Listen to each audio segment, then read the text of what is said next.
Conforme a la enseñanza del día viernes anterior del libro de Samuel, capítulo número 13, verso número 1 al 12, hagamos una breve síntesis para poder nuevamente adentrarnos dentro de este texto. Recordará usted, mi querido hermano, que el rey Saúl estaba, conforme a la escritura lo menciona, ya 2 años gobernando. Recuerde también que este rey había sido dado al pueblo conforme a la petición de ellos, porque querían ser semejantes a las otras naciones. A Dios no le agradó que pidiesen rey, ni tampoco a Samuel su profeta. Más bien, Dios le había dicho a Samuel que no lo habían desechado al profeta, sino a Dios mismo al hacerlo.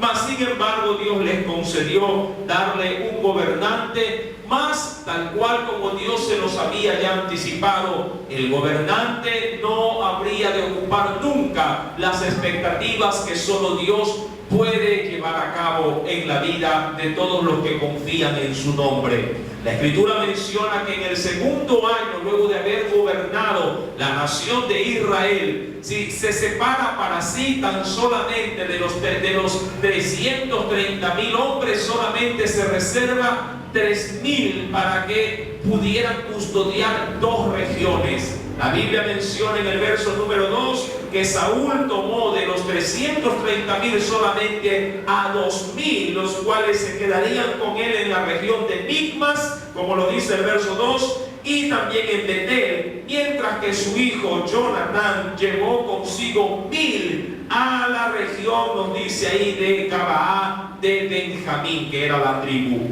La Escritura dice en el verso número 3 que es Jonatán, el hijo de Saúl, quien arremete contra los filisteos. Recordará usted la enseñanza del viernes anterior que los filisteos habían oprimido gravemente a toda la nación de Israel. Tanto así que los israelitas ni siquiera podían tener con qué afilar sus cuchillos para poder, en este caso, usarlos dentro de sus propias tiendas, de sus casas. Toda herramienta de hierro para poder sacarle filo tenían que descender a los filisteos para que sean ellos quienes se los afilaran, en este caso para poder advertir al pueblo de que estaba prohibido hacerse armas. Solamente implementos de agricultura o de caza eran los únicos herramientas de hierro que se podían usar en el pueblo. Y eso lo corrobora el capítulo 13, versículo número 19 en adelante, que también ya lo habíamos leído el viernes anterior. Ahora, la Escritura nos menciona, de acuerdo a los versos leídos del versículo número 6 en adelante hasta el verso 12, recordará usted que Saúl estaba esperando la llegada del profeta Samuel antes de ir ¿hacia dónde? Hacia la guerra. ¿Contra quiénes? Contra los filisteos. Mas, sin embargo, Saúl, en su desesperación, porque veía que el pueblo se le desertaba, ofreció él por su cuenta los sacrificios y holocaustos que solamente estaban en la competencia del profeta Samuel. De hecho, quisiera, por favor, y usted que me acompañe a la Escritura, acompáñeme por favor en el libro en el libro de Levíticos. Acompáñenme por favor al libro de Levíticos en el capítulo número 6. Veamos qué nos dice el Señor. Levíticos capítulo número 6.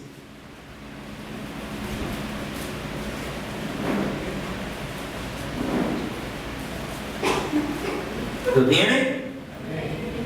Leo, versículo número 8.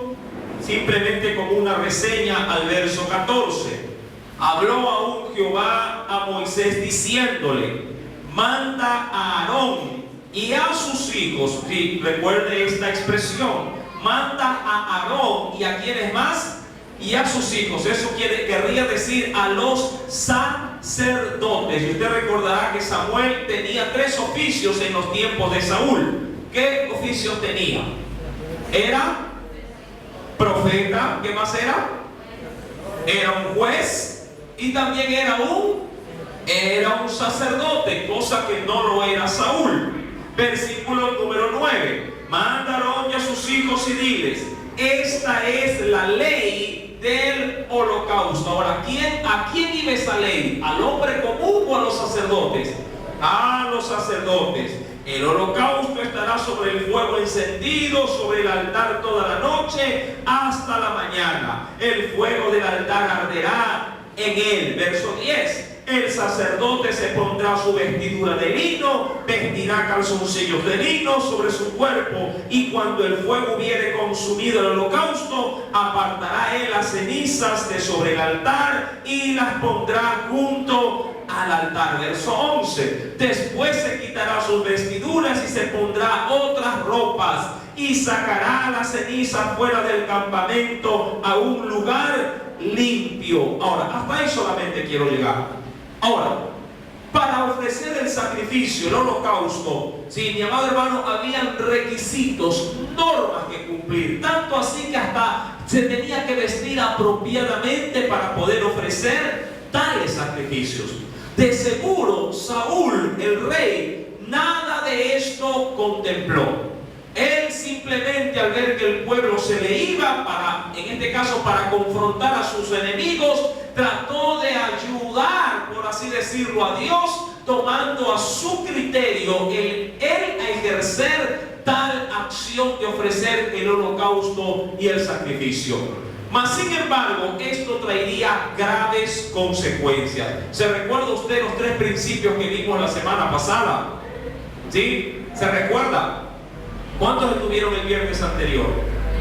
¿Verdad? 3 situaciones pudieran llevar a la desesperación del hombre a la hora de querer ver la mano de Dios de una manera inmediata. ¿Se recuerda usted? Muchos pueden encontrar equivocamente, claro está, de una manera muy equivocada, pueden encontrar un perjuicio enorme si no dependen de Dios pese a las circunstancias. Recuerde, otro aspecto también que se había mencionado era el temor, sí, a que en el caso de Saúl era el temor, sí, de que en este caso él echó, en la segunda parte era el asunto de que demoraba a Dios en contestarle, el tiempo, sí, la paciencia. Y por último, el rey Saúl le dice al profeta, si me acompaña por favor en el versículo número 11, sí, la presión, sí, porque él decía: los enemigos están ya casi como que encima mío y me encuentro entre la espada y la pared, y era necesario hacer este sacrificio.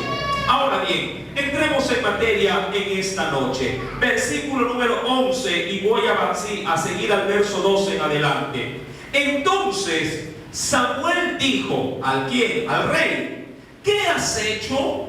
Y Saúl respondió: porque vi que el pueblo se me desertaba. Segundo, que tú no venías dentro del plazo señalado. Y tercero, que los filisteos estaban reunidos en Micmas. Recuerda dónde tenía, diríamos, su búnker ahí, ¿sí?, de refugio el rey. ¿En qué lugar?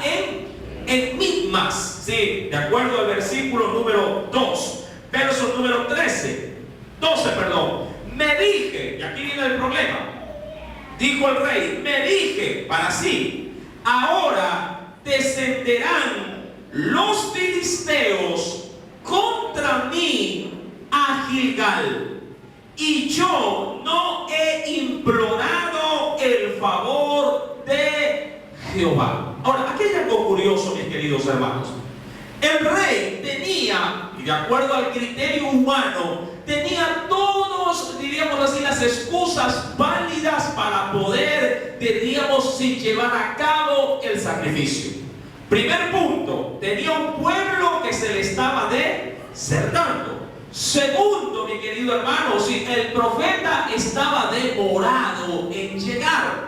Y tercero, la presión del enemigo que estaba prácticamente ya sitiando todo el monte de Micmas donde estaba el rey. Sí, prácticamente todo el escenario estaba como para poder decirle: has hecho bien, Saúl, en hacer todo cuanto cuanto te vino a tu corazón. Mi querido hermano, y aquí es donde quisiéramos llevarlo, sí, a un tiempo actual. Si bien es cierto, muchas circunstancias, situaciones o apuros nos podrían poner en el mismo sitial de Saúl, es decir, entre la espada y la pared, para llevar a cabo cosas a nuestra imaginación, pensando que estamos haciendo bien. Nada de esto puede justificar si Dios nos ha dicho que tenemos todavía que esperar en su mano, o esperar en su paciencia, o en su tiempo. Mi amado hermano, esta situación fue la que Saúl la vivió, y obviamente él trató de justificarla ante el profeta. La Escritura nos dice en el verso número 12: yo he visto, ¿verdad?, dice él, que han descendido los filisteos contra mí allá en Gilgal, dice, y yo no he implorado el favor de Dios. Es decir, yo lo único que he hecho, le dice el Saúl a Samuel, es buscar el favor de Dios para ir a la guerra. Mi amado hermano, y está bien el hacerlo, pero recuerde, él no era la persona indicada para hacerlo. Y querido hermano, esto me recuerda, ¿sí?, cuando el rey David quiso transportar el arca de Dios. Sí, dice la Escritura, y solamente para tomar como referencia, acompáñeme por favor dentro, sí, de este precioso libro también. Vayamos por favor al segundo libro. Es el segundo libro de Samuel, más adelante, capítulo número 6. Esto me recuerda una historia, no digo similar, pero sí en sus circunstancias muy parecidas a lo que sí, Saúl vivió. Segunda de Samuel, capítulo número 6.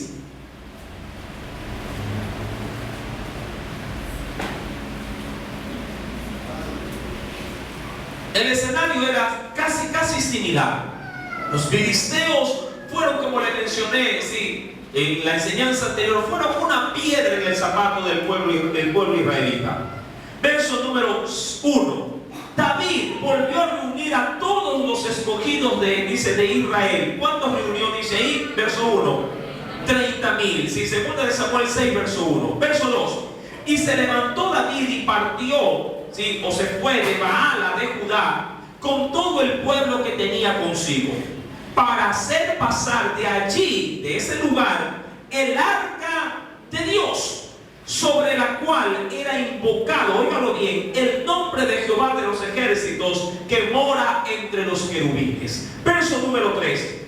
Pusieron el arca de Dios sobre un carro nuevo y la llevaron de la casa de Abinadab, que estaba en el collado, y Usa, ¿sí?, dice ahí, y Ahío, hijos de Abinadab, guiaban el carro nuevo. Verso número 4, léalo por favor.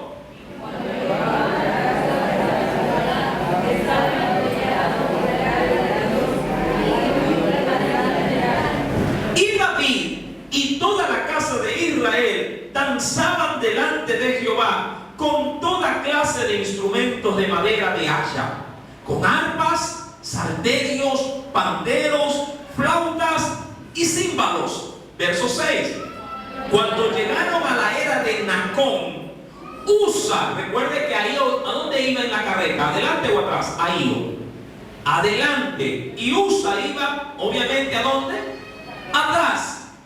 Dice, Usa extendió su mano al arca de Dios y la sostuvo, porque los bueyes, ¿qué cosa hacían los bueyes en el caminar?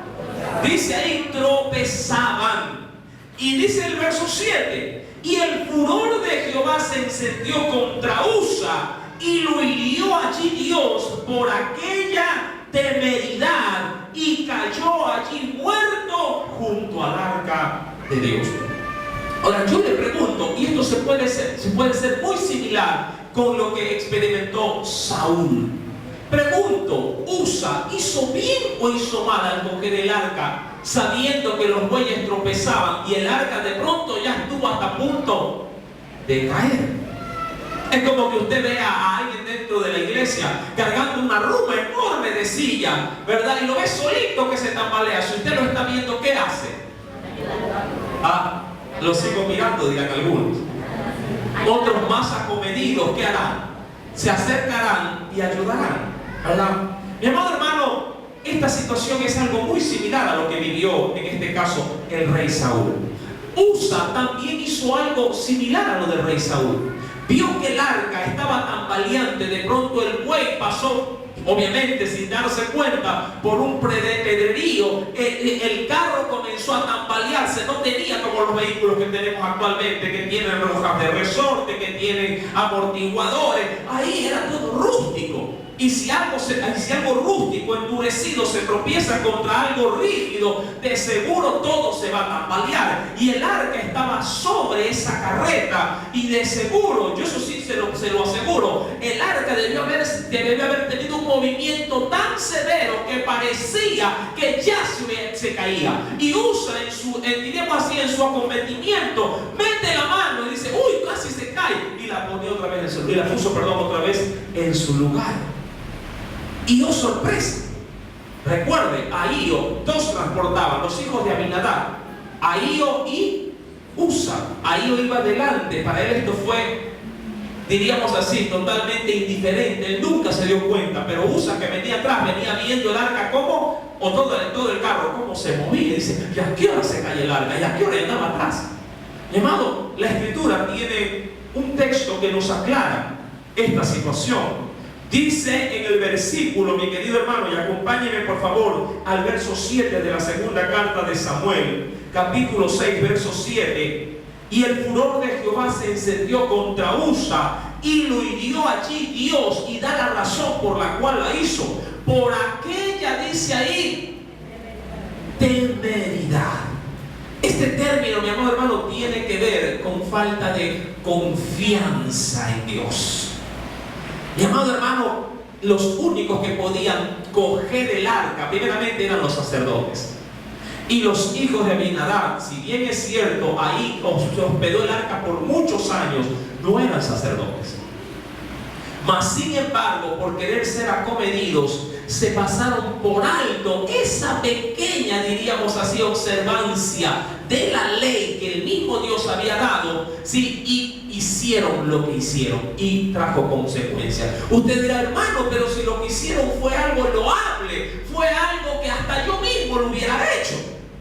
Sí, pero mi amado hermano, el arca no se iba a caer, porque quien tenía cuidado del arca no era ni Usa ni Ahío, era Dios mismo. Y a veces parece que la prueba, cuando es tan grande y tan fuerte, parece como que si ya nos cayéramos como el arca.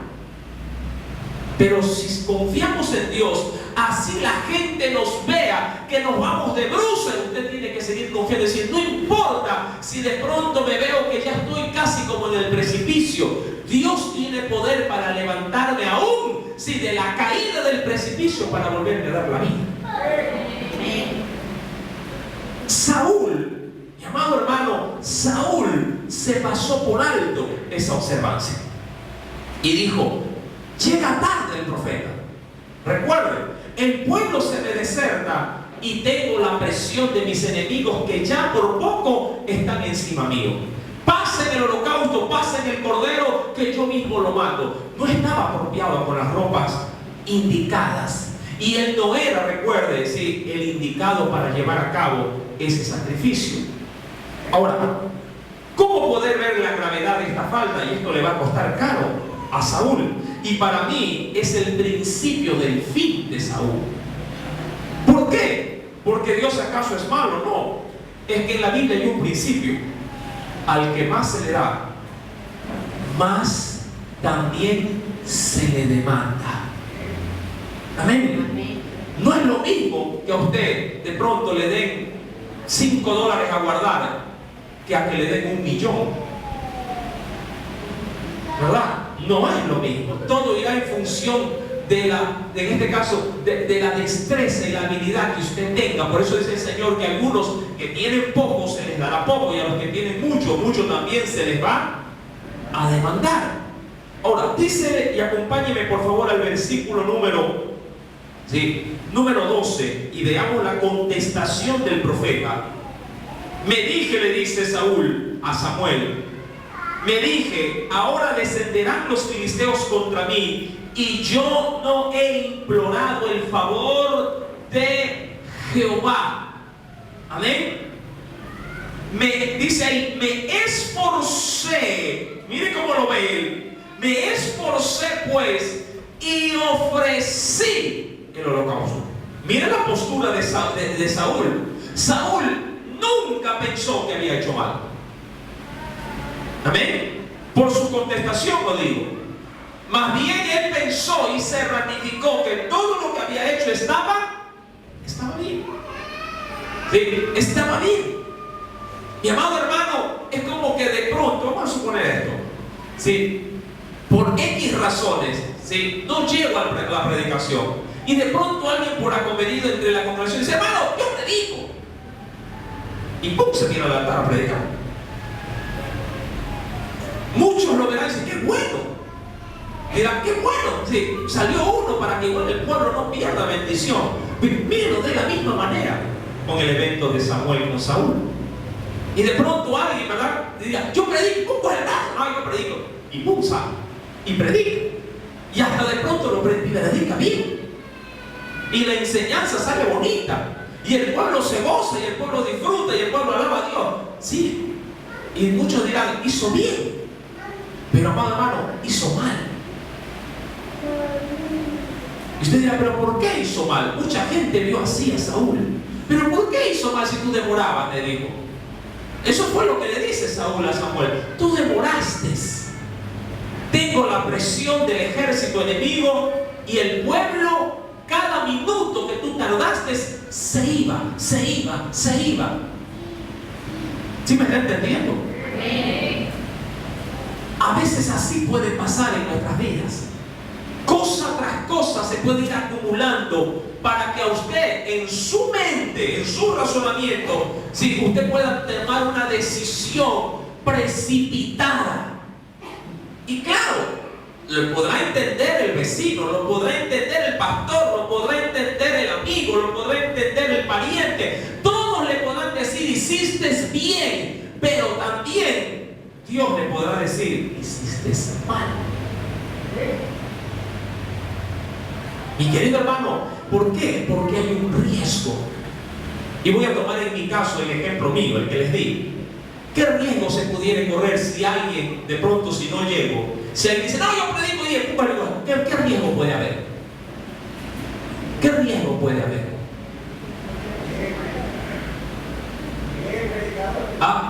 Una, que llegue el predicador. Pero ¿qué otro riesgo más peligroso puede haber? Que predique una mala doctrina. Y con una enseñanza errada desbarata toda la labor de una iglesia. Miren, el riesgo. Lo que hizo Saúl no lo hizo solo, diríamos escondido, lo hizo delante de todo el pueblo. ¿Qué cree usted que pensó todo el pueblo? Si lo hizo Saúl, también lo puedo hacer yo. ¿Sí está entendiendo la profundidad del asunto? ¿Cómo? En un momento de apuro lo puede hacer un hombre. Yo también lo hago. Mi amado hermano, muchas cosas se vinieron abajo con la acción de Saúl. Mucho sí se perdió por no saber esperar en Dios. Mi amado hermano, si tú te adelantas en el último segundo que Dios está esperando que llegue ese segundo, tú te adelantas, le robas la gloria a Dios, y tu hijo que estaba viéndote a ti, con qué, diríamos, paciencia estabas esperando un milagro, tu hijo termina diciendo, igual pidió plata prestada y salió de ese apuro. Y él, cuando crezca, va a hacer lo mismo que tú hiciste, ¿sí?, por no saber esperar a tu Dios. ¿Sí me estás entendiendo? Muchas cosas se pueden perder. Mi amado, Saúl se ratifica y más bien se elogia y dice, yo me esforcé, le dice, y ofrecí el holocausto. Es decir, más bien debería estar agradecido por lo que hice. Verso número 13. Mire cómo reacciona Samuel. Entonces Samuel dijo a Saúl. ¿Qué le dice? Léalo por favor, esa frase. ¿Qué le dice? Locamente has hecho. Ahora, si analiza el término, si es una acción de locura, lo hiciste sin razonar. Lo que has hecho, lo has hecho, sí, como alguien que está falto de entendimiento. Mi amado hermano, así otros te digan, bien, hiciste bien, tú tienes que preocuparte más por el qué dirá Dios que el qué dirá la gente. Tú tienes que entender esta parte. El mundo puede decir, hiciste bien, le pagaste con la misma moneda, él se fue con otra, has hecho bien al irte con otro tú también. Y el mundo así razona y así piensa y así elogia las malas decisiones que en nuestra locura también nosotros hacemos. Ah, te engañó, engáñalo tú también y haces bien. Así te dice el mundo. Mi querido hermano, el profeta confrontando al rey le dice, has hecho locamente. ¿Por qué? Y le dice la razón. No guardaste, y aquí esto es lo que yo siempre digo, esto está por encima de cualquier criterio, pensamiento o razonamiento personal. Porque no guardaste, ¿qué cosa? Yo siempre menciono esta frase, que también se lo utiliza en la parte laboral. El que obedece no se equivoca. Esto es un principio, ¿sí?, dentro del área secular, laboral. El que obedece no se equivoca. Si tu jefe te dice, por ejemplo, mire, coja eso y póngalo allá, pero usted dice, pero aquí no hay techo y ahorita que está de invierno se va a mojar y se le va a dañar. Si usted razona las cosas y no obedece, y cuando viene el jefe más tarde dice, oye, sacaste, no, estás despedido entonces. Pero es que iba a llover y como aquí no hay techo, entonces se va a mojar y se oxida, se daña. ¿Verdad que a veces uno así razona las cosas de Dios? Yo solo te dije que lo sacaras. Y si Dios nos dice, espera en Jehová. No que si espero, entonces la fiebre se agrava o la crisis se hace más grande. Y uno comienza a razonar. Y ese es el problema. El razonamiento ante las demandas de Dios siempre van a crear litigio y por ende, mi amado hermano, incredulidad también, porque pensamos que Dios no es capaz de poder resolver mis problemas. Y Dios sí puede resolver mis problemas. El punto es que Él los resuelve, y discúlpeme la expresión, cuando a Él se le pega su regalada gana. Ese es el asunto. Él sí puede lidiar con mis problemas, pero Él lo hace cuando a Él le place hacerlo, no cuando yo quiero que lo haga. Mi querido hermano y hermana, Samuel le dice a este rey, has hecho locamente, no guardaste el mandamiento de quién. No era el mandamiento, no era de Samuel, perdón, el mandamiento era de quién. Usted recuerda, mi amado hermano, y esto lo vimos en el mismo libro de Samuel. Acompáñeme rápidamente, por favor. En el libro de Samuel, en el capítulo número 10, este texto lo leímos, verso número 7 al 8. Luego bajarás, le dice el profeta a Saúl. Samuel 10, versos 7 y 8. Luego bajarás delante de mí a Gilgal. Entonces descenderé, le había dicho el profeta, yo a ti. ¿Para qué cosa iba a descender el profeta? No le dijo para que tú ofrezcas. Yo voy a ofrecerlo, le dijo. Para ofrecer el holocausto. ¿Sí? Verso número 7. 8, perdón. Y sacrificar ofrendas de paz y le dice: espera 7 días hasta que yo venga a ti y te enseñe lo que has de hacer. Porque recuerden, y eso sí lo dijimos la semana anterior en la enseñanza, el profeta era quien le tenía que dar la estrategia de cómo ganarle, y en este caso ¿a quién? A los filisteos. Así como él le dio la estrategia para que también confrontara a quienes, al ejército de los amonitas. ¿Se acuerdan de esa otra batalla? Recuerden, cada batalla tiene su propia estrategia. Nunca diga: ay, lo mismo que hice el año pasado lo voy a hacer ahora. No. Busca dirección de Dios, porque de pronto lo del año pasado no te sirve para ahora. Porque Dios quiere que aprendas a depender de Dios cada día en cada prueba. Amén. Cada día, en cada prueba, en cada dificultad. Porque eso te hará depender constantemente de Dios. Dice el verso número 13: no guardaste el mandamiento de Jehová tu Dios que Él te había ordenado.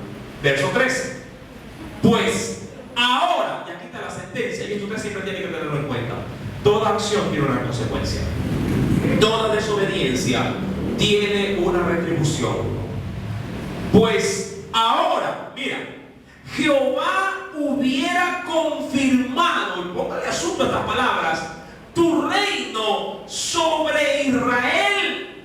¿Qué le dice ahí, mi amado hermano?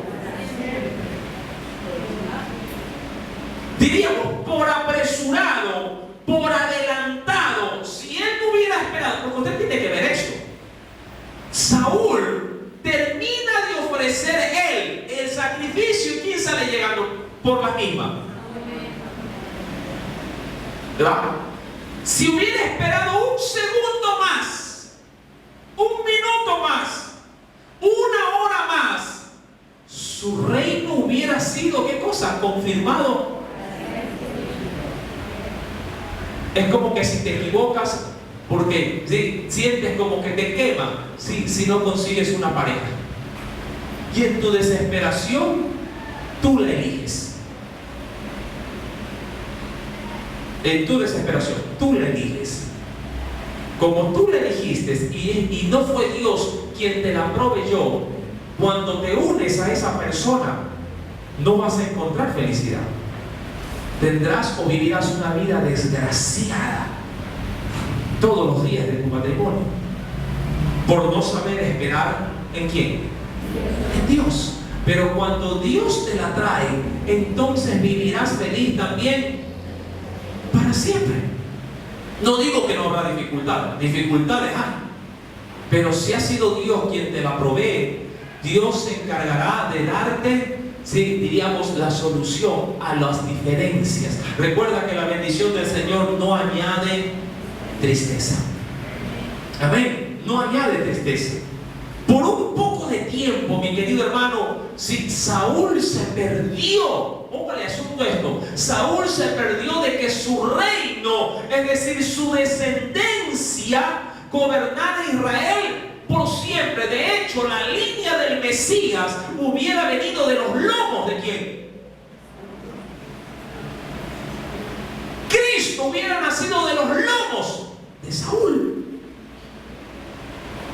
y no de David.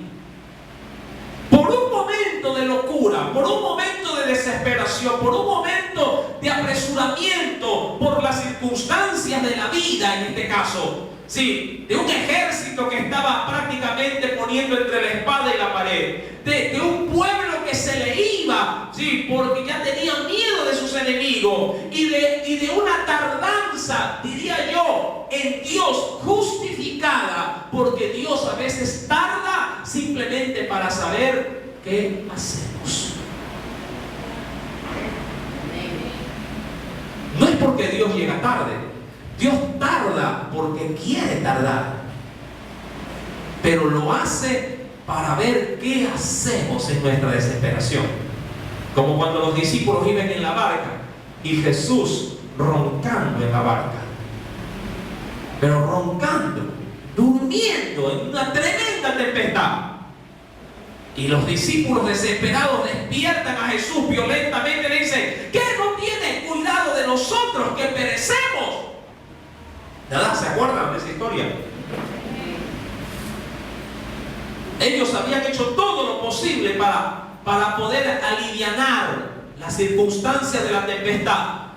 Mi amado, y en su desesperación le echaron la culpa ¿a quién?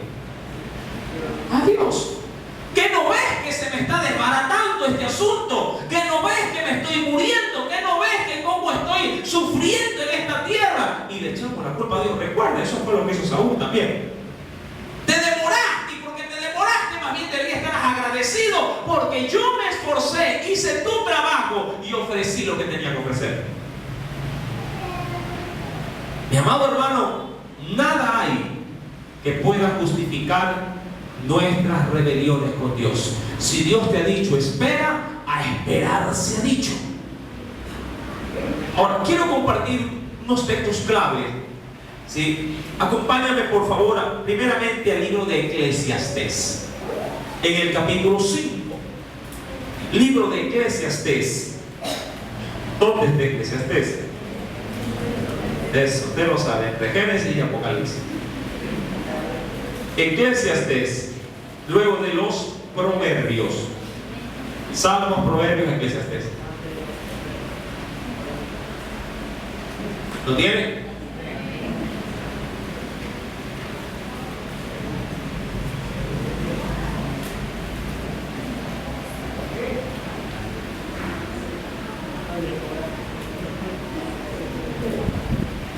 Libro de Eclesiastés.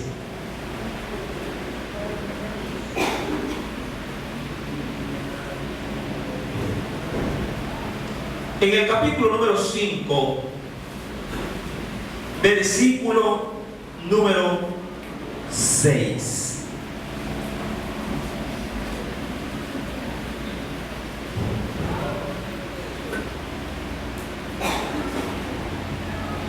¿Lo tienes? Verso número 6. Dice: no dejes que tu boca, ¿qué cosa? Te haga pecar, ni digas delante del ángel o del enviado de Dios, como usted lo quiera ver, que fue ignorancia, porque harás, y mira aquí está el asunto, que Dios se enoje a causa de tu voz, y dice ahí, y que destruya la obra de tus manos. Ahora, usted recuerda cómo reaccionó Saúl. ¿Qué le dijo Saúl al profeta? ¿Qué le dijo él? Versículo número 12, en la parte final. Me esforcé pues y ofrecí, ¿qué cosa? Ofrecí holocausto. Ahora, ¿qué respuesta debió haber dado Saúl? Ahora que sabemos el desenlace de este asunto, él debió haber pedido, ¿qué cosa? Perdón. Él debió haber reconocido su falta. Debió haberle dicho al profeta: ¿sabes qué? A la verdad, en mi desesperación, si he hecho algo que sabía que no tenía que hacer, perdóname. O pídele perdón, sí, a Dios, para que no se me tome en cuenta esta desobediencia. Mas sin embargo, mis santos hermanos, él no lo hizo así. Cuando vamos al verso 13, recuerde, mi querido hermano, y entonces Samuel dijo a Saúl: locamente has hecho, no guardaste el mandamiento de Jehová tu Dios que él te había ordenado. Pues ahora Jehová hubiera confirmado, eso lo dice ya en pasado, tu reino sobre Israel para siempre. Verso 14. ¿Cuál sería entonces el destino? Mas ahora tu reino no será duradero. Y mire que Saúl reinó más de 40 años, por cierto. Pero Dios no quería que reinara 40 años. Dios quería que reinara en este caso, por la eternidad, si así se lo quiere ver, ¿no? Utilizando, diríamos, una especie de cliché en este texto. mas ahora tu reino no será duradero. Jehová se ha buscado un varón conforme a su corazón. Ahora, aquí hay algo providencial. David no había nacido.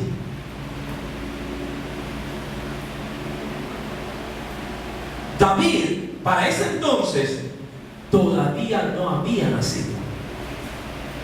Pero diríamos así, en el poder de Dios. ¿Se acuerda usted de esta expresión?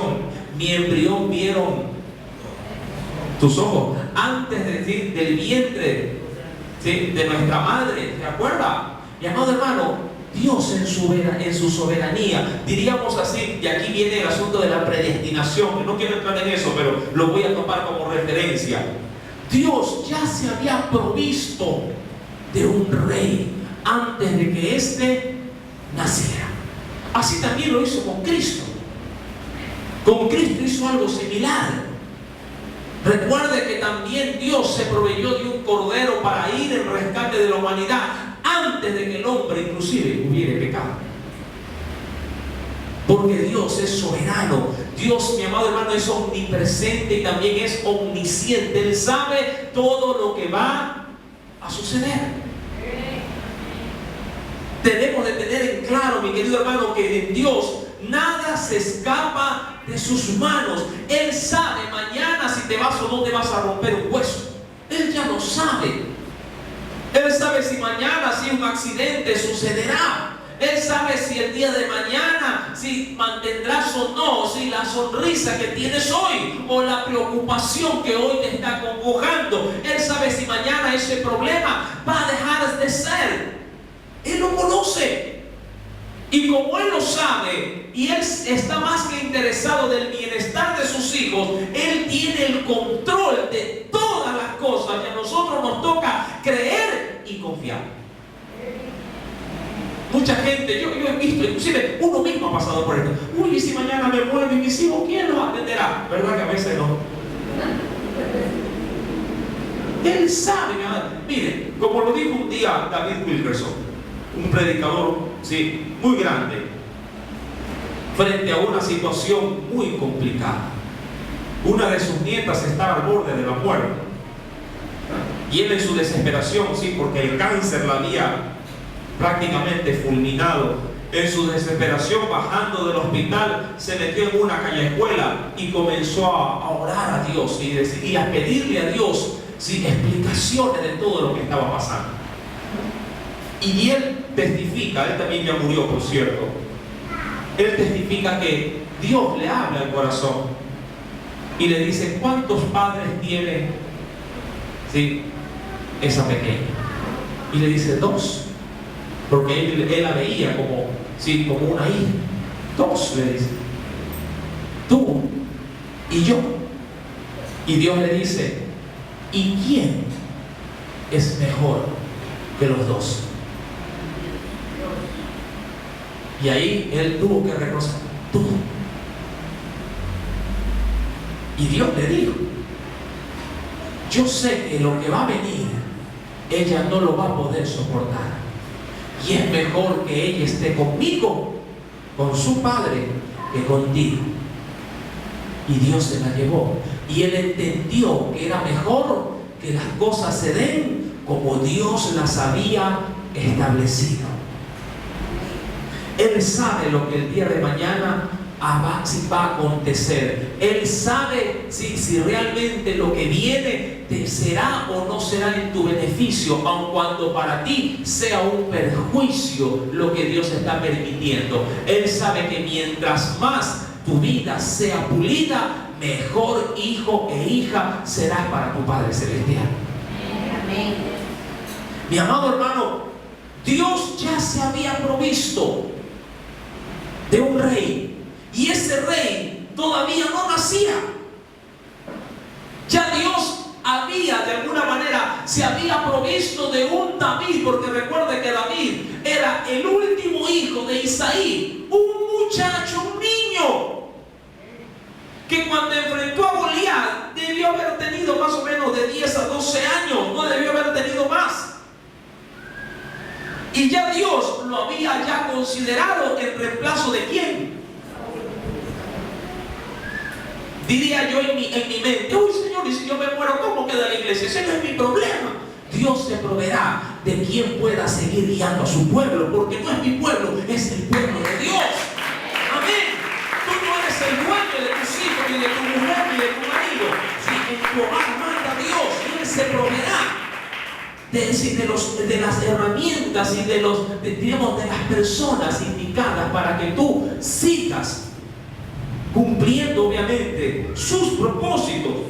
Dice el Señor, mas ahora tu reino no será duradero. Jehová se ha buscado un varón conforme a su corazón, al cual Jehová ha designado, ¿qué dice ahí? Para que sea príncipe sobre su pueblo, por cuanto tú no has guardado lo que Jehová te mandó. ¿Cómo reaccionará Saúl luego de esto? El próximo día viernes lo sabremos con la ayuda del Espíritu Santo. Si el Señor ha hablado a tu vida, alábale con una fuerte ofrenda. Amén.